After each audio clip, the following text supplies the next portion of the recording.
Bonjour, chers amis téléspectateurs. C'est avec une très grande joie que Martin Lassa, nous allons partager la parole de Dieu. Et je suis toujours partagé entre mon désir de parler les créoles et mon désir de me faire comprendre au plus grand nombre. Soy muy contento de compartir la palabra de Dios con vosotros. Perdóname si yo no puedo muchas veces interpretar todas mis predicaciones en español.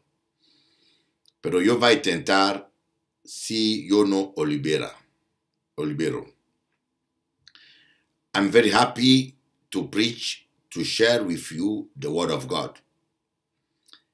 And I want to explain you something. I don't speak perfectly English. In the past, I preached it in English when I traveled in Australia and in United States, in Miami. But when I started to learn Spanish, I lost many English words. It's the reason that I will try to explain something in English, but I'm very sorry for every error, every grammatical error. And my pronunciation is no good. Azali koloba ke nako meka koloba ba munoko nyonso espagnol, français, anglais, créole, lingala po moto nyonso a sosola pe ayoka kwanga na nzambe aliya kwanga malamu. Mais nazali deja kusenga bolimbisi mingi po nazali kalite moni nakoloba balangu wana nyonso kaka mpona bolingo ke mutu nyonso azwa mwa ndambo alipa nzambe. Me nayebi ke lilobeli na ngai na minoko wana ezali nango parfait berere mingi ezali bolimbisa ngai. Aka dit que aka essayer de partager avec les autres paroles à bon Dieu. Aka essayer de parler un petit peu espagnol, un petit peu lingala, un petit peu français, un petit peu anglais, un petit peu swahili, un petit peu kikongo et un petit peu créole.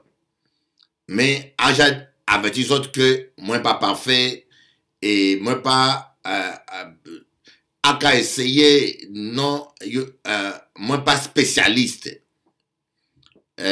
mais aka essayer moi pas spécialiste des créoles mais aka essayer aka mandé au pardon si n'y a erreur. Ok, pardonnez-moi. Avant de commencer notre programme, comme d'habitude, nous allons écouter un petit peu quelques louanges. Dans ce louange, j'aimerais vous faire écouter l'album que j'ai écrit. J'ai déjà écrit 200 chants. J'ai plus de 1000 chants écrits. Mais ceux qui sont déjà sortis, c'est 200 chants avec ma chorale, les chantres du Christ. Alors là, je vais essayer. Je suis en train de terminer mon dernier album, Gospel Slam 2. Akadju Gospel Slam 2. Vous ne devez pas le manquer chez vous. Et les paroles que j'ai encore mises sont provisoires. Parce que j'ai le désir de mettre que de versets bibliques. Je vais chercher des versets bibliques qui expriment mes pensées. Je veux que quand je parle, que cela soit que la parole de Dieu. Voilà mon objectif. Un album où le cœur chante et que je parle, mais je donne que de versets bibliques. Pourquoi ça? Parce que je constatais que les jeunes et les gens mémorisent facilement les chants. Parce qu'ils les écoutent plusieurs fois. Je me suis dit que ce serait extraordinaire que les jeunes et les gens mémorisent des versets bibliques parce qu'ils ont écouté mes chants plusieurs fois. Ainsi, je veux m'appliquer à mettre que de versets bibliques dans les paroles des méchants. Écoutez un peu Slam Gospel 2. Suivez. Alors aujourd'hui, je vais aborder un thème avec vous, un thème spécial, le progrès évident. Le progrès évident. Voyez, nous devons progresser. Voyez, notre âge progresse. Il ne régresse jamais. Et Dieu veut que nos progrès soient évidents. Voyez, il ne faut pas que nos progrès soient fictifs ou simplement verbal. Voyez, des fois les gens ont l'impression de progresser. Vous voyez, quand un enfant naît, il grandit.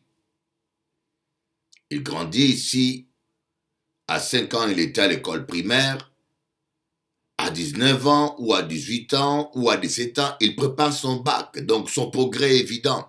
On voit bien qu'il a progressé au niveau intellectuel. Dans la Bible, on dit que Jésus-Christ grandissait, croissait physiquement, en stature et spirituellement, en sagesse. Voyez, il faut que nos progrès soient évidents parce qu'il y a des chrétiens que tu connais, il y a certains chrétiens que tu rencontres aujourd'hui, 20 ans après, tu le retrouves, il est toujours le même. Il n'a pas du tout progressé. Pas du tout progressé.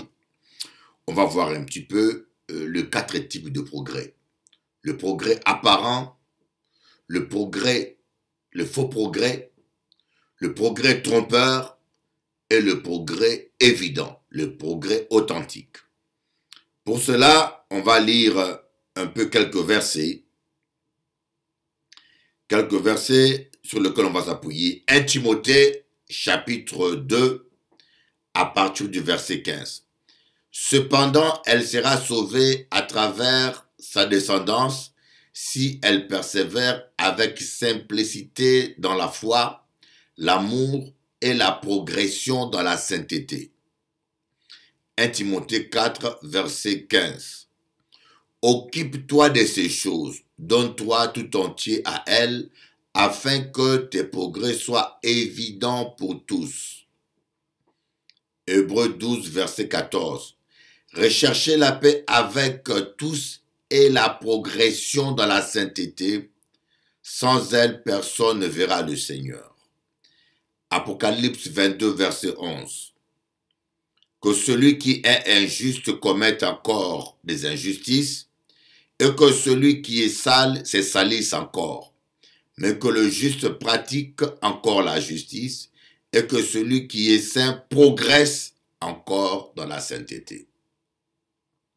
C'est pas étonnant que le terme progrès, nous le retrouvons souvent quand il s'agit de la sainteté. Nous le retrouvons souvent quand on parle de la sainteté, parce que je crois que la sainteté, c'est la clé de tout. Hein? Sans la sainteté, personne ne verra le Seigneur. Sans la sainteté, voyez, sans la sainteté, personne ne verra la gloire de Dieu. Et lorsque nous parlons de la gloire de Dieu, j'aime bien ce verset qui dit « Sans la sainteté, personne ne verra la gloire de Dieu ». Mais parfois, lorsque nous parlons de la gloire de Dieu, nous avons tendance à penser à la vie après la mort. Lorsque nous mourrons, il y en a bien sûr qui iront en enfer, il y en a qui iront dans le paradis, et ceux qui iront dans le paradis, ils verront la gloire de Dieu. Mais moi, je crois que le royaume des cieux est au-dedans de nous. Le jour où on accepte Jésus, la gloire de Dieu doit être manifeste dans notre vie. Voilà, donc quelqu'un qui vit dans la sainteté, la gloire de Dieu se reflète, se voit dans sa vie à partir de la terre. Voyez, cet évangile de médiocrité qu'on nous a prêché par des religieux, qui consistait à nous dire que on doit vivre dans la médiocrité sur terre et qu'au ciel, l'excellence nous attend. n'a pas des racines et des appuis bibliques, n'est pas scripturaire. Le royaume des cieux vient au-dedans de nous. Lorsque vous acceptez Jésus-Christ, le Saint-Esprit vient installer son royaume dans ton cœur et les fruits de ce royaume se manifestent. Puisque ce royaume est en toi, sur terre, donc les conséquences, les effets de ce royaume doivent impacter ta vie. C'est comme si on a dit, moi, il y a lumière dans la voiture, on est en plein ténèbres et on voit aucune lumière, luminescence. Il y a un problème. S'il y a une lumière dans une voiture, la lumière va pénétrer les ténèbres. Même quelqu'un d'incrédule va constater, même quelqu'un de douteux va constater qu'il y a la lumière dans une voiture en pleine obscurité, n'est-ce pas? C'est un peu ça ce que l'apôtre Paul dit, il faut que nos progrès soient évidents. Accapare les autres d'une histoire. Un jour, j'avais reçu un ami d'enfance en Guadeloupe, un apôtre. Cet homme-là, je l'ai connu il y a 20 ans. Je l'ai connu il y a 20 ans et il y a 20 ans, 30 ans à peu près, presque 30 ans, hein, presque 30 ans, oui. 30 ans, il m'accompagnait lorsque j'allais évangéliser dans le métro parisien. Dans la grâce de Dieu, je suis l'un des premiers jeunes dans l'histoire de la France à prêcher dans le métro. Donc on était, en ce temps-là, c'était très rare. Hein. Alors, pendant que je prêchais à Châtelet-Léal, dans tous les métros, dans toutes les lignes, ce frère m'accompagnait pour distribuer les tracts. Je connaissais ce frère, il était un frère très très consacré. Très consacré. Il avait une onction prophétique ferme, excellente. On était des grands amis, parce qu'on aimait tous Dieu, voyez. On était tous les deux amoureux du Seigneur et on pouvait que s'aimer, être des grands amis. 30 ans après, moi je progressais dans le ministère, lui aussi il a progressé. Il est devenu apôtre. On se retrouvait en Guadeloupe dans un restaurant. Et il me parlait de son ministère, qu'il a établi une église au Congo, qu'il a une église maintenant à Paris. Il me parlait de son ministère, tout ça. Et à un moment donné, je lui fixais les yeux. Je lui dis, dis-moi un peu. C'est vrai que tu as progressé. Dans le ministère, bien sûr. Tu as beaucoup d'églises. Tu as progressé quant à l'éloquence. Tu prêches mieux. Tu as progressé dans l'expérience. Mais j'ai une question à te poser. Est-ce qu'aujourd'hui, tu es plus proche de Dieu que tu ne l'étais il y a 30 ans? À mon grand étonnement, devant sa femme, il n'a pas pu me répondre. Je dis, est-ce qu'aujourd'hui, tu es plus proche de Dieu qu'il y a 30 ans? Il n'a pas pu me répondre. Donc cet homme, il a progressé dans le ministère. Il a plusieurs églises. Il a progressé financièrement. Il a plus d'argent et de moyens. Il a progressé dans l'éloquence. Il parle mieux. Il connaît mieux la Bible. Mais tristement, il ne peut pas affirmer qu'il est plus proche de Dieu. Donc, il ne s'est pas plus rapproché de Dieu. Et c'est là que cette notion de... C'est là que l'idée m'est venue de prêcher sur le progrès évident. Paul a dit à Timothée, il faut que tes progrès soient évidents. Est-ce que j'aimerais te poser une question? Es-tu plus proche de Dieu, toi, pasteur qui me suis? Et j'ai constaté que vous pouvez ne pas partager mon point de vue, mais beaucoup de ministres de Dieu, quand ils connaissent le succès, leur intimité avec Dieu baisse.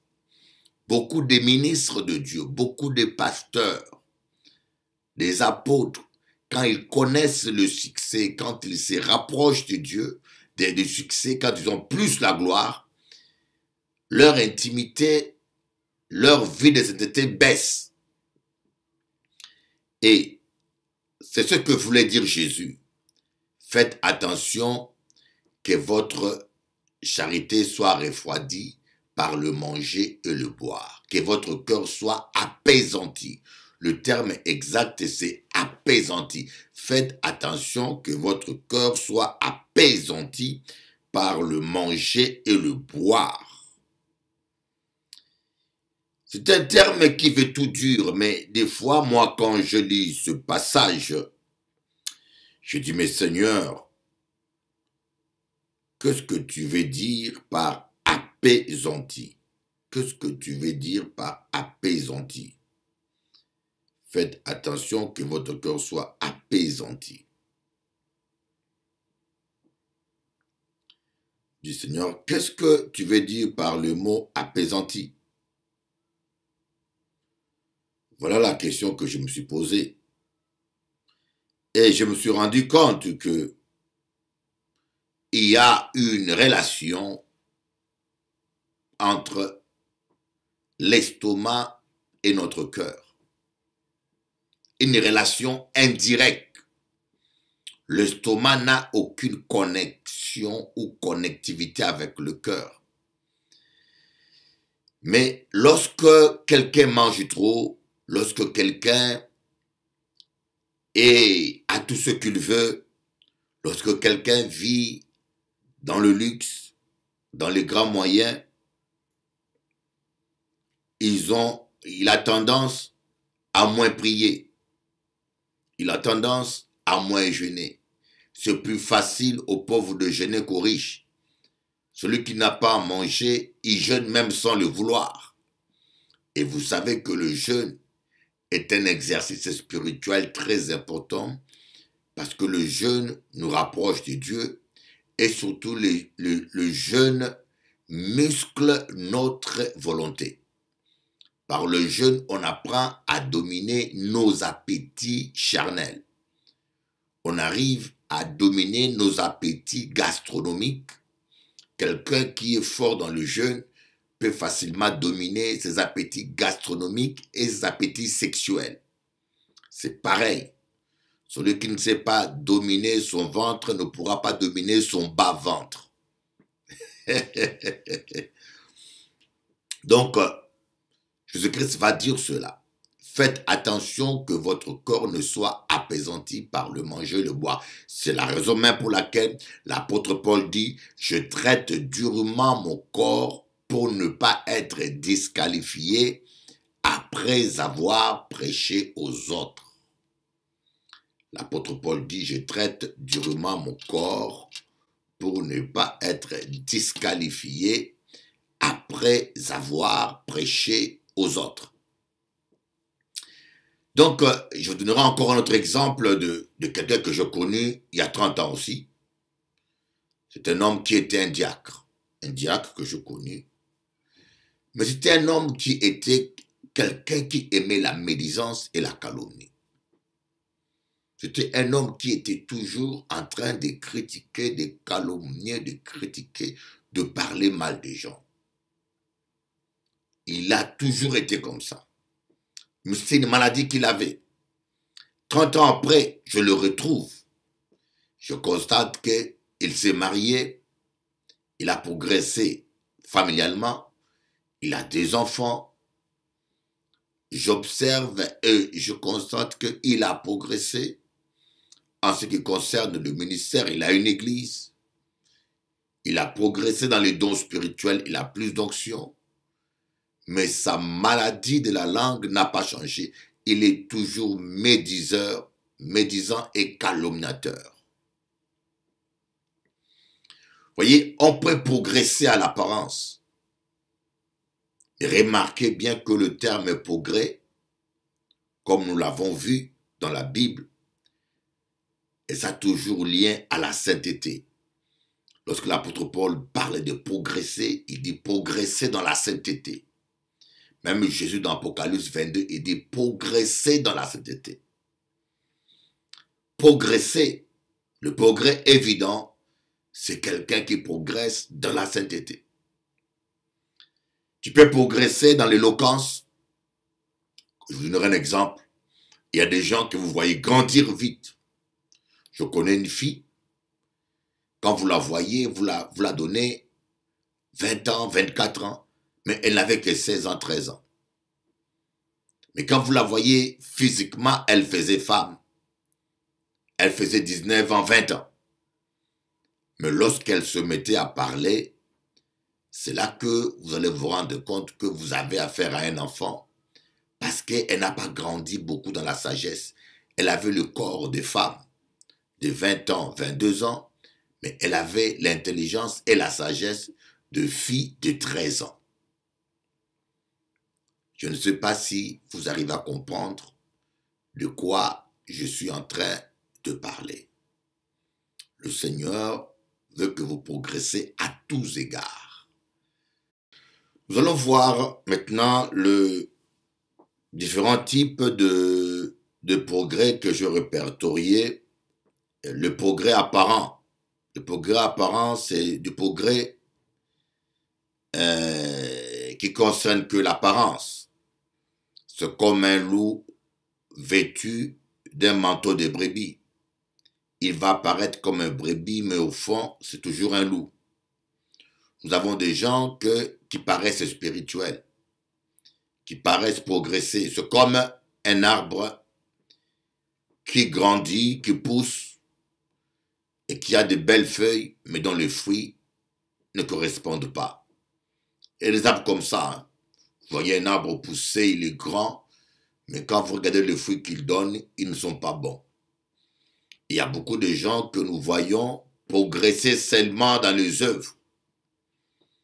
Vous l'avez connu dans un secteur d'activité, quand vous le revoyez, il fait beaucoup d'autres choses pour le Seigneur, il évangélise peut-être, il prêche, il a progressé dans les œuvres, mais dans la sainteté, il n'y a pas du progrès. Un vrai progrès, comme on a vu, c'est le progrès qui s'est fait au niveau de la sainteté. Se rapprocher plus de Dieu, c'est ça le vrai progrès. On peut avoir autant de charisme qu'on veut, on peut avoir plus d'activités, plus des églises, mais Dieu veut que tu puisses progresser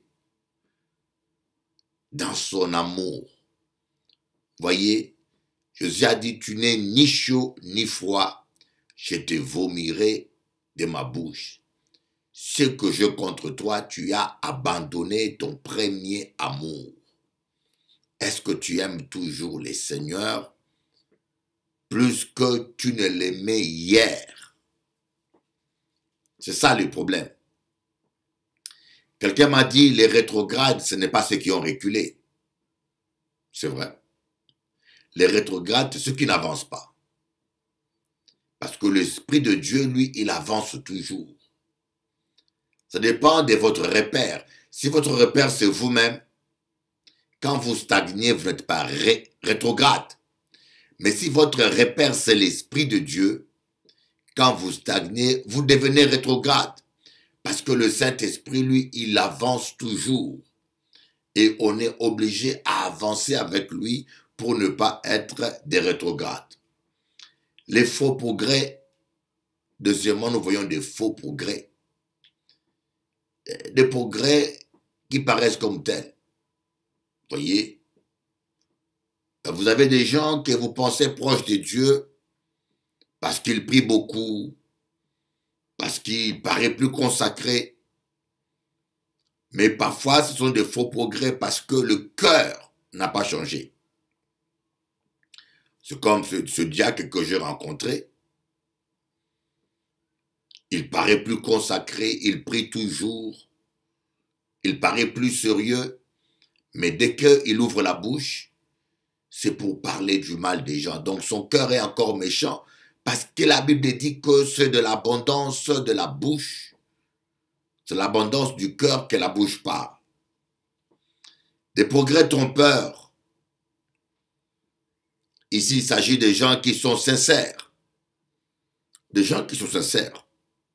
honnêtes avec eux-mêmes et qui pensent qu'ils ont progressé parce qu'ils prêchent mieux, parce qu'ils font les délivrances peut-être.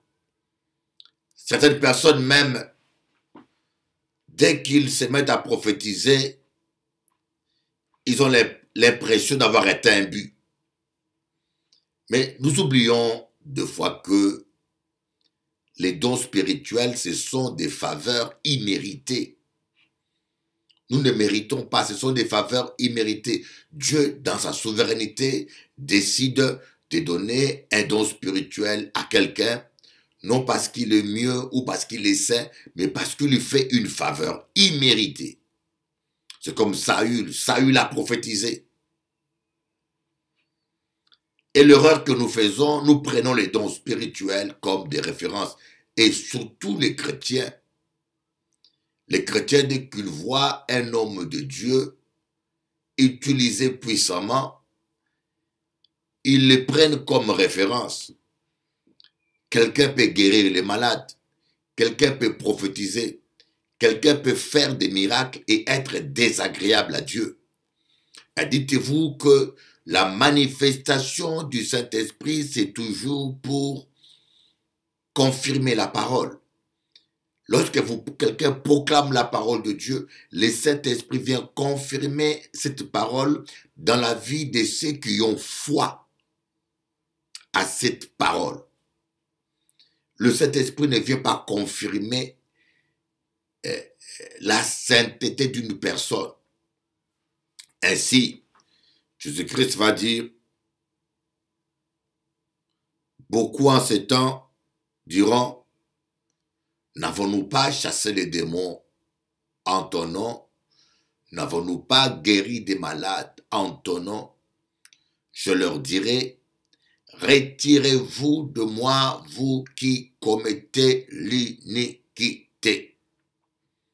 Retirez-vous de moi, vous qui commettez l'iniquité. Vous voyez? Alors, nous avons des fois des progrès trompeurs. Des progrès trompeurs. Moi, je connais un de mes fils spirituels maintenant qui s'est autoproclamé apôtre. Un de mes fils spirituels, bien sûr.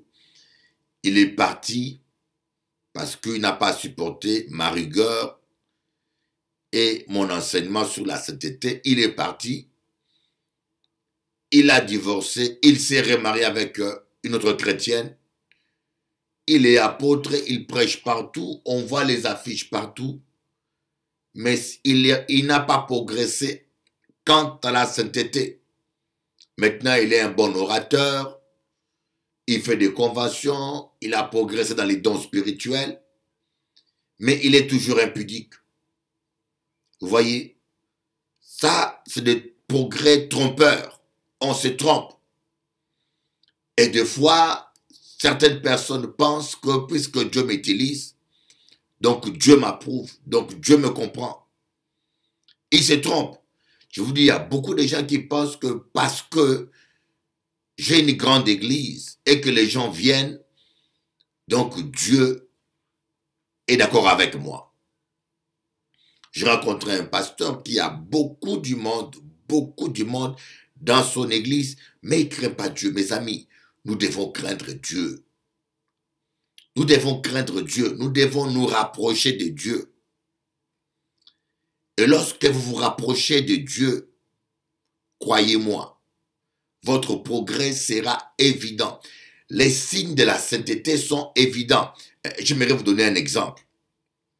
Comment un homme de Dieu qui est agréable à Dieu, qui craint Dieu, peut être fauché. Un petit exemple. Un homme de Dieu peut passer un moment de disette, un moment d'épreuve, mais il ne peut pas vivre toute sa vie dans la médiocrité, dans la pauvreté. Parce que Dieu est un bon patron. Les patrons du monde nous payent.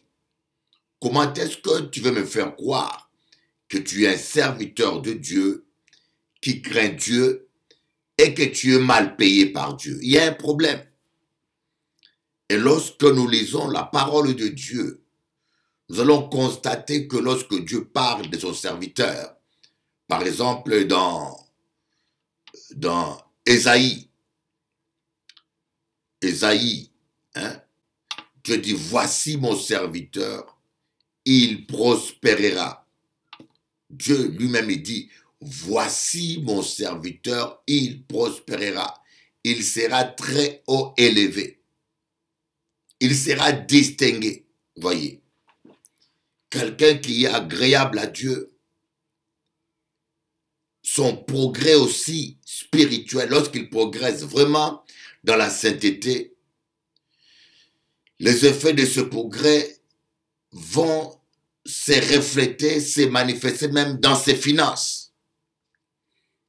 Voyez, les effets de cette sainteté vont se manifester même dans la taille de son ministère. Voyez, mais on peut aussi prospérer financièrement sans être proche de Dieu. C'est ça que j'appelle de progrès trompeur. On peut avoir une grande église parce qu'on vit dans le compromis, on ne prêche pas la vérité, on attire le pécheur et on est désagréable à Dieu. Mais n'empêche que quelqu'un qui craint réellement Dieu, qui se rapproche de Dieu, prospère à tous égards, comme l'a dit l'apôtre Jean. Bien-aimé, je désire, l'apôtre Paul plutôt, bien-aimé, Jean, je crois bien, bien-aimé, je désire que tu prospères à tous égards comme prospère ton âme. Je désire que tu prospères à tous égards comme prospère ton âme.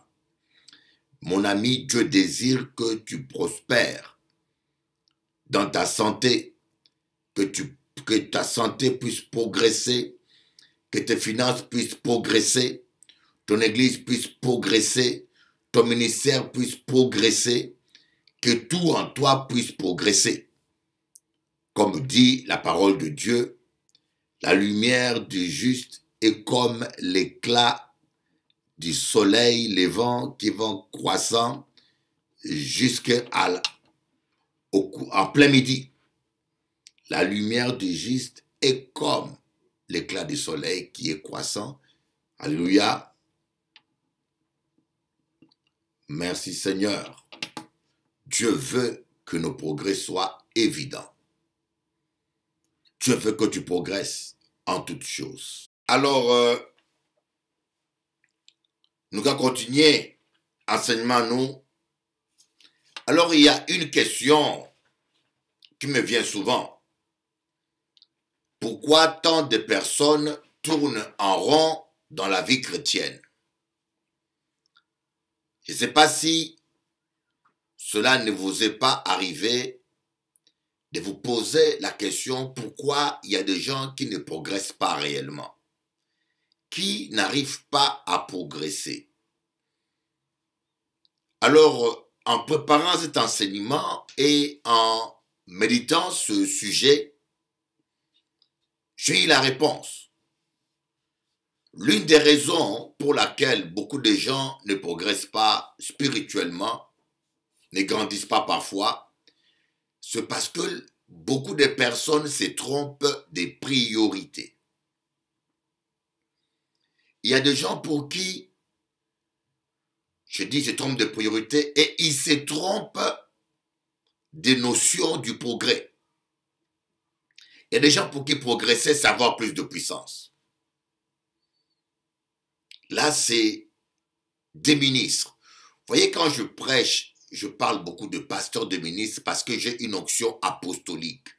Un apôtre est appelé à enseigner aux pasteurs et aux chrétiens. C'est la raison pour laquelle, dans mon enseignement, contrairement aux simples pasteurs, il y a beaucoup des allusions aux ministres de Dieu. Parce que les ministres de Dieu aussi ont besoin d'être formés et d'être enseignés. Et surtout, nous, les ministres de Dieu, la puissance a souvent été notre priorité. Moi, personnellement, quand j'étais jeune, c'était la puissance ma priorité. Quand je jeûnais, C'était pour avoir plus de puissance. Quand je jeûnais, vous devez être sûr que quand je jeûnais, c'était parce que j'avais un événement ou une convention et je voulais que la puissance de Dieu se manifeste. Mais vous voyez, David a exprimé quelque chose de très pertinent lorsqu'il dit dans les psaumes, « Je demande à l'Éternel une chose que je désire ardemment, habiter toute ma vie dans les parvis de l'Éternel pour contempler sa gloire et sa magnificence. » Donc, ce n'était pas pour avoir la puissance, ce n'était pas pour avoir la guérison, ce n'était pas pour avoir les bénédictions, mais c'était pour contempler. Il voulait demeurer dans ses parvis pour l'adorer. Donc, David était quelqu'un qui était amoureux de Dieu.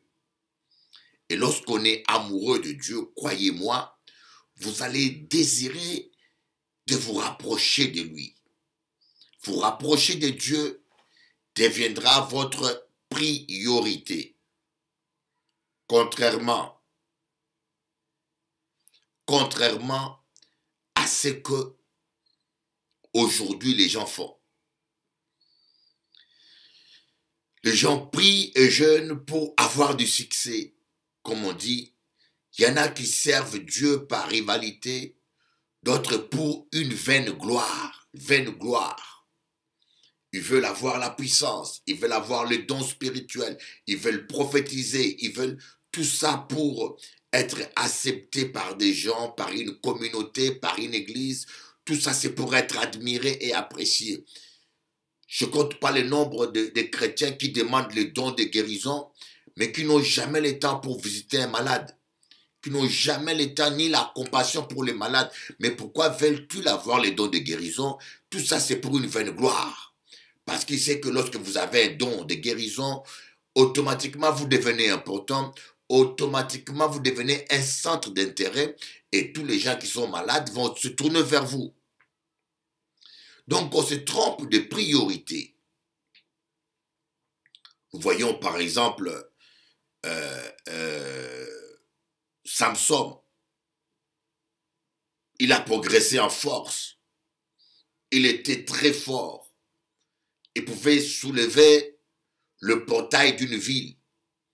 Je ne sais pas si vous pouvez comprendre combien pesait le portail d'une ville. C'est comme le portail d'un château. Mais c'était 2 fois à 4 fois plus costaud parce que ça protégeait la ville des envahisseurs. Mais Samson tout seul pouvait soulever ce portail et courir avec.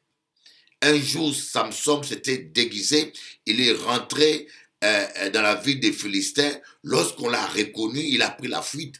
On a fermé le portail de la ville pour l'attraper.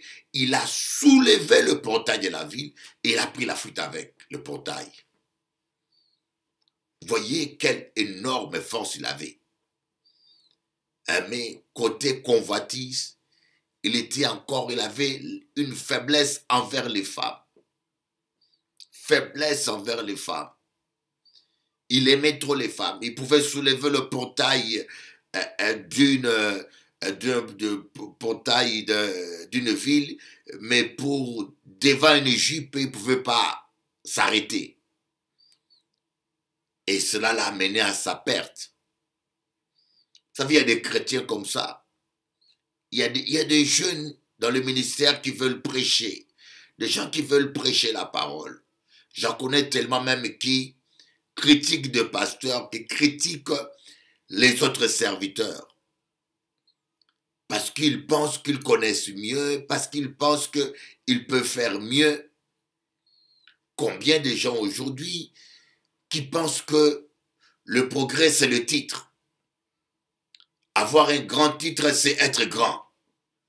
Vous voyez des gens qui se autoproclament, surtout mes frères africains. Oh, bien sûr, c'est toutes les nationalités qui sont derrière, mais surtout chez nous, où il y a le culte de la personnalité, où nous avons vu nos présidents s'autoproclamer, s'automédailler, nos présidents des dictateurs qui s'achètent des médailles eux-mêmes, qui se couronnent eux-mêmes des médailles, qui s'autoproclament comme Bokassa empereur. Mobutu lui-même s'autoproclame maréchal, il était colonel, après il est devenu général, général d'armée, maréchal. On a grandi dans cette culture de autoproclamation. Alors lorsqu'on vient dans l'évangile, on n'est pas renouvelé dans l'intelligence, on a toujours la même mentalité. Et vous voyez aujourd'hui combien des gens se font appeler apôtres, apôtres, apôtres, apôtres. C'est fatigant, tout le monde est apôtre. Il suffit d'avoir 2 églises ou 3 églises. Bien sûr, ils n'ont qu'une église qu'ils coupent en 3 morceaux pour en faire 3 et se justifier comme étant apôtres. Mais ils se disent apôtres, mais ils sont encore esclaves de leur sexe. Ils se disent apôtres, ils ne peuvent pas résister à une femme. Ah, c'est triste. Il y a certains même qui couchent avec la femme de leurs amis. Ils se disent apôtres, mais ils couchent avec la femme de son meilleur ami. Et pas une fois, pendant 5 ans. Et il s'est dit un homme de Dieu. Mais non, non, non. Je ne juge pas, mais moi je juge l'acte. Je ne juge pas la personne, mais moi je juge l'acte. Cet homme-là, c'est un hypocrite. C'est un hypocrite. Je ne sais pas, mais je ne juge pas. Pour moi, quelqu'un qui fait des choses comme ça, c'est un hypocrite, c'est un homme dangereux à qui je ne ferai pas confiance. Comment tu peux te dire apôtre, tu sors avec la femme d'un ancien, ton ami à toi, tu manges avec lui tous les jours, tu parles avec lui tous les jours et tu sors avec sa femme. Le jour où sa femme a voulu arrêter la relation, tu as refusé. La femme a dû faire un scandale. Je dis, waouh! Vous savez, dans les églises aujourd'hui, on tolère n'importe quoi. On tolère n'importe quoi. Et les chrétiens aussi cautionnent n'importe quoi. Les gens se font appeler prophètes. Ils ne peuvent pas résister à l'épreuve. Ils se disent prophètes, mais quand ils passent un temps de preuve financière ou un temps de preuve, alors ils se mettent à prophétiser des prophéties manipulatoires et mensongères pour soutirer des gens de l'argent. Il y a un charlot ici à Paris, un Congolais, qui a dit à une femme, donne-moi 1000 € pour être délivré. Je tiens à vous le dire, vous les chrétiens aussi, vous êtes parfois trop stupides. Jésus a dit, vous avez réussi gratuitement, donné gratuitement.